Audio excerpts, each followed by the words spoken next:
tersangka saudara IM ya dan tersangka saudari NM, maka mulai hari ini terhadap kedua tersangka dilanjutkan penahanannya dalam periode 30 hari ke depan. KUHP pasal 24 jelas, masa tahanan bisa diperpanjang kalau penyidikan belum selesai. Yang mutusin penyidik, bukan pelapor. Loh kok bisa?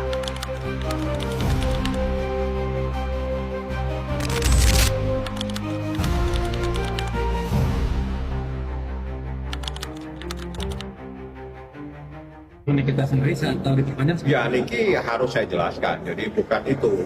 Niki sendiri, ya kalau memang ini harus bergulir ke persidangan, ya gulirkan aja, gitu loh. Tapi kalau belum siap, ya sudah segera lepaskan.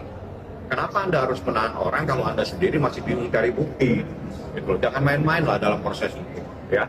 Dalam artian itu berarti sudah 3 kali perpanjangan masa penahanan, kemungkinan akan bebas atau malah bebas?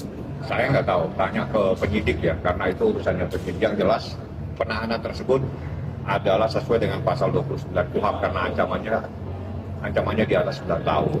Yang jadi masalah bukan itu. Yang jadi masalah kenapa perkara yang seperti ini dengan yakin sekali, kenapa Anda masih mencari bukti, masih mempersoalkan bukti-bukti. Salah satunya terjadi penyitaan beberapa waktu yang lalu terhadap salah satu objek yang sebetulnya tidak ada relevansinya, tapi ya itulah menjadi kewenangan daripada penyidik. Jadi saya sampaikan yang dijadikan dasar untuk melakukan laporan itu adalah rekaman percakapan antara seseorang dengan Ismail Marzuki.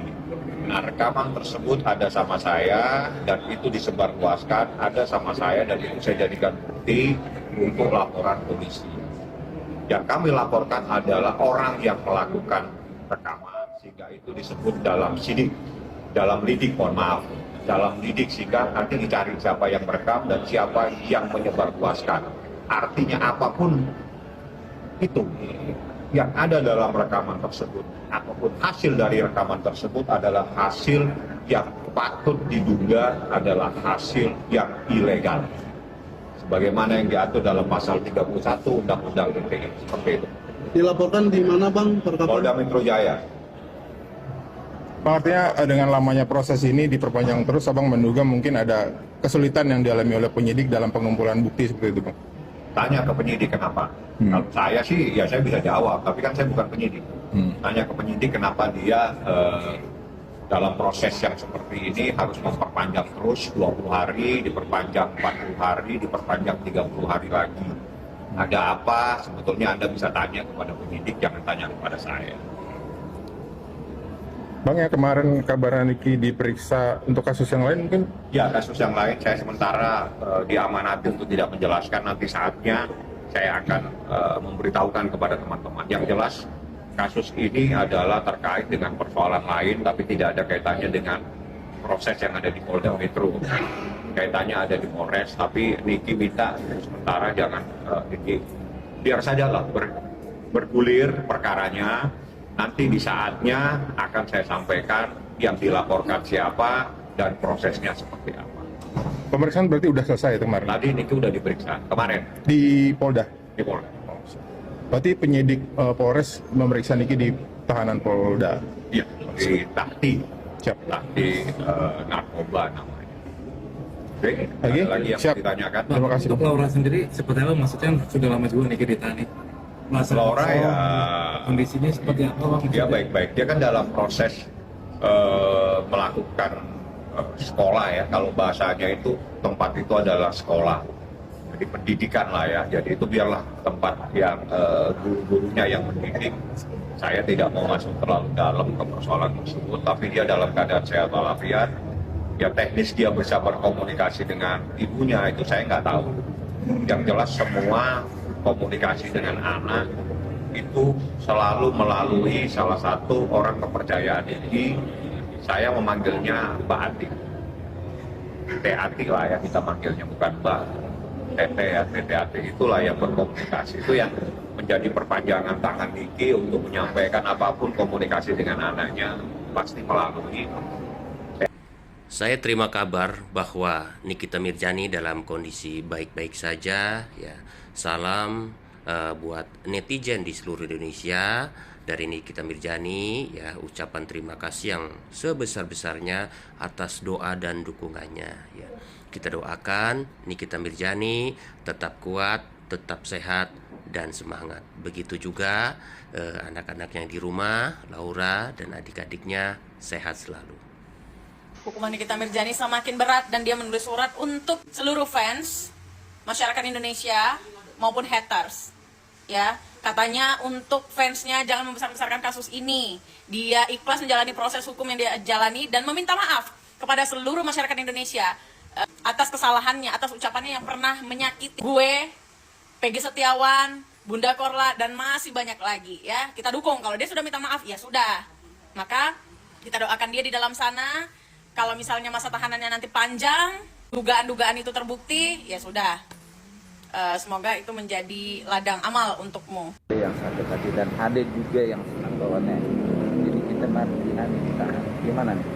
Satu kartu, oke, di sini ada kartu Nine of Cups ya. Oke, gini, ini tahun 2025. Tahun 2025 ini tahun yang sionya adalah sio ular kayu. Ya, jadi gini, sio ular kayu itu punya prinsip atau punya identik ya, teman jadi lawan. Jadi berhati-hati buat siapapun. Ini bukti nyata kan? Ya, ini prediksi saya. Hati-hati ya. Sahabat itu bisa jadi musuh kita dan dia bisa menikung kita ya, gitu. Jadi tetap waspada siapapun. Mau selebritis, mau orang umum, mau penjabat, mau siapapun, all ya, gitu. Jadi berhati-hati karena apa? Ini sionya sio ular kayu ini sio tidak baik ya, tidak bagus ya, gitu. Jadi sebenarnya ini mempengaruhi dari sio aja ya, mempengaruhi sio karena kita ini panas ya, gitu. Jadi harus benar-benar berhati-hati dengan lawan entah itu sahabat, entah itu lawan kita, entah siapapun. Jadi jangan pernah artinya kita juga jangan terlalu care banget ya, cukup ada batasan ya, gitu, ada batasan. Itu aja sih kalau dibilang sahabat-sahabat, apalagi mereka ini sahabat-sahabatnya ini bisnisnya sama ya, skincare ya, gitu. Otomatis kan ada rasa jealous ya, ada rasa iri hati juga pasti ada ya, seperti itu. Namanya sesama pembisnis ya, gitu. Ya manusiawi lah kalau saya bilang.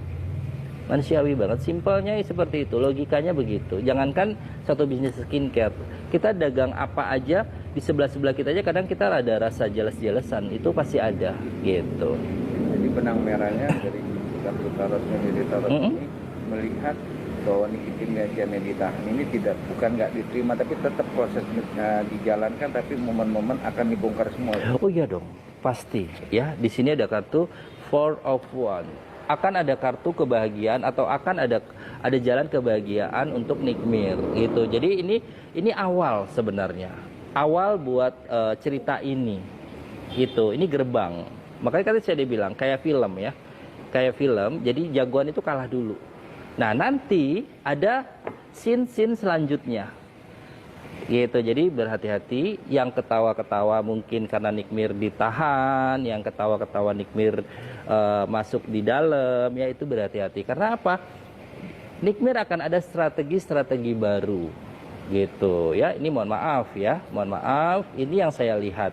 Gitu. Jadi tetap tunjukkanlah kalian poin-poin yang benar untuk skincare-nya ya. Karena apa? Nanti akan digeledah semuanya. Gitu ya, itu yang saya lihat di kartu saya. Tapi kan juga ada. Kalian bingung gak sih soal kasusnya Nikita Mirzani sama dokter detektif? Kita mulai dari kasusnya Nikita Mirzani dulu ya. Seorang Nikita Mirzani aja itu ditahan, tapi tentang bukti-buktinya itu belum P21 sampai sekarang dan diperpanjang terus. Bagaimana kita yang orang awam yang gak ngerti hukum, sementara anggaplah diri kita itu misalkan orang susah bermasalah dengan orang punya duit. Contoh, bakal misalkan ditangkap aja dulu, nanti buktinya dikumpulin ntar aja, yang penting dia ditahan dulu. Ini gimana konsepnya? Ini udah nggak tahu nih, masih ibaratkan buktinya nggak cukup, Tapi terus dicari-cari dulu, dibebasin lah gitu loh. Ini aneh gimana? Ini pertanyaan buat pihak kepolisian. Yang kedua, pertanyaan juga nih buat pihak kepolisian, buat dokter detektif. Kasus persekusi itu udah lebih dari 100 hari. Banyak orang yang nonton, banyak orang yang ibaratkan nonton tuh sampai 1,5 juta orang. Aku pun awalnya bisa ngeliat kok live ini rame banget. Ngeliat tuh, waduh ini udah nggak bener nih. Namanya orang dilabrak dengan cara dihina, ada sedikit maaf ya, itu kan perempuan, ada kekerasan diserang beberapa orang, banyak orang. Ini sampai mana kasusnya? Hal yang udah jelas ada buktinya nggak ditahan, tapi orang yang buktinya belum lengkap udah ditahan. Konsepnya bagaimana Bapak Polisi? Maaf Pak, saya orang awam yang nggak ngerti hukum. Tolong dijelasin. Makasih. Assalamualaikum.